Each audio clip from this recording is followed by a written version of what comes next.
Hello friends, class 7th हम आपका geography का चैप्टर पढ़ रहे थे वाटर। तो अभी हमने वाटर के ये ओशंस के बारे में पढ़ा। ओशन वाटर में जो सॉलिनिटी होती है उसके बारे में। अब हम पढ़ेंगे movements of ocean water. The waters of earth ocean are the most part in liquid form. What एमस when you take a half full bottle of water and shake it up. तो क्या होता है, जब हम बॉटल में आधी बोतल पानी लेते हैं और शेक करते हैं तो हम देखते हैं कि पानी जो है वो ऊपर उछालते हैं तो उसमें बबल्स बनते हैं। While liquid water molecules to generally attract one another forming a body of water. Molecules with in that body of water are free to move. क्योंकि उसमें जगह होती है तो वाटर फ्री होता है मूव करने के लिए, becoming thoroughly mixed up. The waters of the earth ocean can be mixed up by number of forces. तो ऐसी ओशन का वाटर जो होता है वो भी फोर्सेज से वो मिक्सड अप होता रहता है, including wind, splashing against the rocky shore, swimmers, boats etcetera. However the items mentioned above the create only a very minimal amount of mixing. Three important forces create a much more prevalent mixing of the ocean water, causing the water to move about from one place to another. As though a giant were shaking them in the same manner in which you shake a water bottle. जब जोर से हिलाते हैं तो जोर से water bottle में पानी हिलता है, उसी तरह से जब तूफान आते हैं तो ये कुछ ऐसे ही होता है। दीज फोर्सेस, ये फोर्सेस क्या हैं जो पानी को मूव कराते हैं? वेव्स, करंट्स और ओशन टाइड्स। तो ओशन वेव्स के बारे में पढ़ते हैं पहले सबसे हम। The surface of the earth ocean is the constant motion moving up and down on the form of waves. जब पानी मूव करता है ऊपर और नीचे तो उसे वेव्स कहते हैं। If you have been to a beach you have witness wave first hand. जब आप बीच पे गए होगे तो आपने देखा होगा waves from as energy transform from the molecules to molecules across the surface. In generally the water molecules move very little. It is only the energy that actually move however as waves break across this shore off crash in violent storms. जो तूफान आते हैं वो इस वजह से आते हैं। They can be the source of great mixing of an ocean water. Everything from earthquake to शिपwrecks creates waves. However, the most common cause is wind. Wind जब passes over the water surface, जब wind pass होती है उस surface तो fraction जो होती है वो होती है forces to ripple the rise and fall of water takes place in a wave. तो पानी ऊपर जाता है और नीचे आता है वेव में। जब ऊपर जाता है उसे हम बोलते हैं क्रेस्ट, और जब नीचे आता है तो उसे बोलते हैं trough. The horizontal distance from the one crest to another to form one trough to another is known as wave length. और जो एक लंबाई होती है उसको हम बोलते हैं वेव लेंथ। ये डायग्राम में इधर दिखाया गया है, देखो ये इस तरह से, ये जो है क्रेस्ट और ये टफ, तो इसको हम बोलते हैं वेव लेंथ। जो वाई है ये वाई लेंथ और amplitude. The horizontal distance from the one crest to another to form one trough is called wave length. The vertical distance from crest to throat is known as wave height. और जो vertical distance होता है उसे wave height कहते हैं। Wavelength is the horizontal distance either between the crest और throat of two consecutive waves. Wave's height is the vertical distance between a wave's crest and next throw. Wave period measures the size of the wave in time. A wave period can be measured by picking a stationary point and counting the seconds. जब wave period को हम count करते हैं, major करते हैं, तो उसे हम स्टेशनरी पॉइंट से मेक करते हैं। It takes for two consecutive crest and trough to pass it. दो लगातार क्रेस्ट आते हैं और फिर ट्रफ आते हैं। इन deep water A wave is form motion of energy. गहरे पानी में जो मोशन ऑफ एनर्जी होता है वेव के द्वारा वो होता है, ना कि पानी में फॉरवर्ड मोशन में होता है ये। In fact the water does not even move forward with a wave. It we followed a single drop of water during a passing wave we would see it move in a vertical circle. तो vertical circle में जाएगी, returning to a point near its original position at the wave's end. These vertical circles are more obvious at the surface. As depths increase, their effect slowly decrease. जब जैसे जैसे depth बढ़ती जाती है वैसे इसका जो इफेक्ट है वो कम होता जाता है, until completely disappearing about half a wavelength below the surface. अब बात करते हैं ओशन टाइड्स के, जिन्हें हम ज्वार भाटा भी बोलते हैं। And ocean tides refer to the cyclic rise and fall of sea water.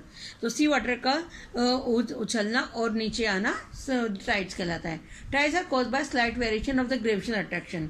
ये ग्रेविटेशनल अट्रैक्शन की वजह से होता है, जो धरती और मून की वजह से होता है। जो धरती हमारी सूरज का चक्र लगा रही है और चंद्रमा फिर धरती का चक्कर लगा रहा है, तो वो जो इनमें रिलेशन बनता है, जियोमेट्रिक रिलेशनशिप, उसकी वजह से, ग्रेविटेशनल फोर्स की वजह से ये टाइड्स आते हैं। Tides are periodic primary because of the cycle influence of the earth rotation. Earth की रोटेशन की वजह से होता है, इसलिए ये पीरियोडिक मोशन होता है। Moon is the primary factor controlling the temporal rhythm and heights of tides. Moon produces two tidal bulbs somewhere on the earth through the effects of gravitational attraction. The height of these tidal bulbs is controlled by the moon's gravitational force and the earth's gravity pulling the water back towards the earth.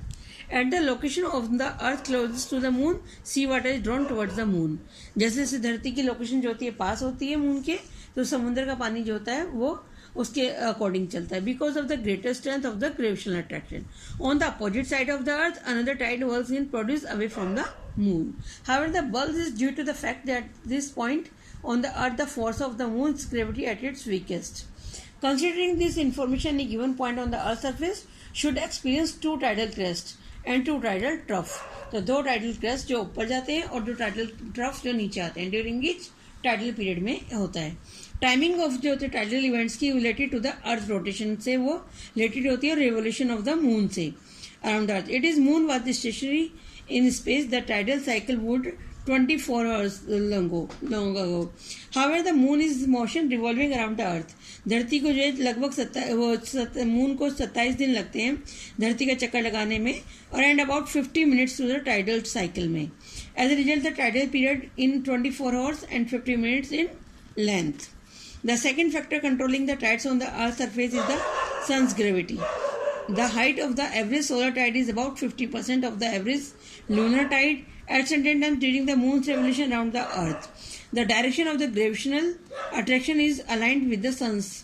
During this time, the two tide produced bodies, दो तरह के tides जो हैं वो bodies को produce करते हैं together create the highest tide और lowest tide. These are called spring tide और occur every 14-15 days में होता है full और new moon के टाइम पे जब पूर्णिमा और अमावस्या आती है. When the gravitational pull of the moon and sun are right angles to each other, the daily tidal variation on the earth are released. These events are called neap tide and they occur during the first and last quarter of the moon. जो धरती का चंद्रमा जो चक्कर लगाता है उसके first और लास्ट क्वार्टर में नीप टाइड्स आते हैं. ओशन करंट्स होती हैं जो धाराएं होती हैं समुद्र में जो ठंडी और गर्म धाराएं बहती हैं उनके बारे में हम बात कर रहे हैं. Ocean currents are the vertical or horizontal movement of both surface and deep water throughout the world's ocean. Currents normally move in a specific direction or symmetry in the circulation of the earth moisture. धरती के जो moisture की वजह से जो circulation बनता है the whether the result form it water pollution और जो उसी की वजह से वेदर भी बनता है. Oceanic currents are found all over the globe and very in size importance and strength. अलग अलग वो होती है इसमें वेरिएशन मिलती है. Some of the more prominent current include the California और हम्बोल्ट करंट जो है पैसिफिक ओशन में है. The Gulf Stream and Labrador current जो है अटलांटिक में है एंड इंडियन मानसून करंट जो है इंडियन ओशन में है. These are just a sampling of the 17 major surface current found in the world ocean. The following factors cause ocean currents के जो है कौन से फैक्टर्स हैं. पहला the prevailing winds are the major cause of the ocean water moving in a definite direction जो एक ही दिशा में चलते हैं. The pushing action of these winds make the water flow as they do like the planetary winds currents to are defected from their original path due to the rotation of the earth. All currents in the northern hemisphere moves in a clockwise direction. Northern hemisphere में सारी currents जो है clockwise direction होती है while in the southern में जो है anti clockwise होती है. ये आप ये देखिए ओशन करंट्स की पिक्चर ये आपके नॉर्थ और साउथर्न हेमिस्फीयर में डायरेक्शंस चेंज हो जाती हैं. All currents anti clockwise direction land masses are also responsible for the changing the course of a current. B. Difference in temperature and salinity are also responsible. Temperature में क्या difference है और जो नमक की मात्रा है salinity है वो भी रिस्पॉन्सिबल होती है ओशन वाटर के मूवमेंट के लिए. In the equatorial region ocean water gets more heated. Equatorial region पे सूरज की किरणें सीधी पड़ती है तो ज़्यादा गर्म होता है then the cold polar region के मुकाबले. The make the water light. Water in the polar region is cold and heavy, so it sinks and flow towards the equator. The light upper layer of the water are forced to move towards the poles where they get cooled. Polar पे जाके ठंडे हो जाती है. Effects of the ocean current. Ocean currents के effects क्या होते हैं. Currents influence the climate of the coastal region जो determine the agriculture and all other economic activities. एक तो कोस्टल रीजन की जो क्लाइमेट है वो प्रभावित होती है और जो एग्रीकल्चर प्रोडक्शन है इकोनॉमिक एक्टिविटीज हैं जो पोर्ट्स पे होती हैं वो भी करंट्स की वजह से प्रभावित होती हैं. Winds blowing over warm current become warm and the same time pick up the moisture as warm winds are able to retain more moisture. Thus the winds that reaches the land brings down the temperature and causes heavy rainfall. भारी बारिश होती है उनके moisture की वजह से. The western coast of Europe is an example such as regions such winds bring down the temperature of the land like the Kuroshio warm current which flow along the east coast of Japan. Winds blowing over a cold and dry current help to the bring down the temperature. जो ठंडी और सूखी हवाएं होती हैं वो temperature को कम कर देती हैं, which would otherwise have been the much hotter. California currents which flow along the western coast of USA makes the region much cooler than the other place. Such winds are bare feet of any moisture, bring little or no rainfall over the coastal region where they blow. जब वो बहती है तो वहाँ पर कोई वो नहीं लेकर आती बारिश. As most cold currents blow along the western coast of continents, some of the major deserts हैं उसमें द आटाकामा डेजर्ट है साउथ अमेरिका में, वो कोल्ड पेरू करंट की वजह से इन्फ्लुएंस में आता है. तीसरा, place where cold and warm currents meet are the ideal for the growth of plankton. These are very small organism which are food for fish. ये फिश के लिए खाना बन जाता है क्योंकि यहाँ पे गर्म और ठंडी करंट जो है मिलकर फिश को ज़्यादा प्रोडक्शन होने में मदद करती हैं उनको.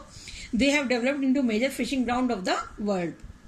Newfoundland of the eastern coast of Northern America is meeting point of the Gulf Stream and Labrador Current. It is one of the major fishing center of the world. However, these places may be dangerous for ship.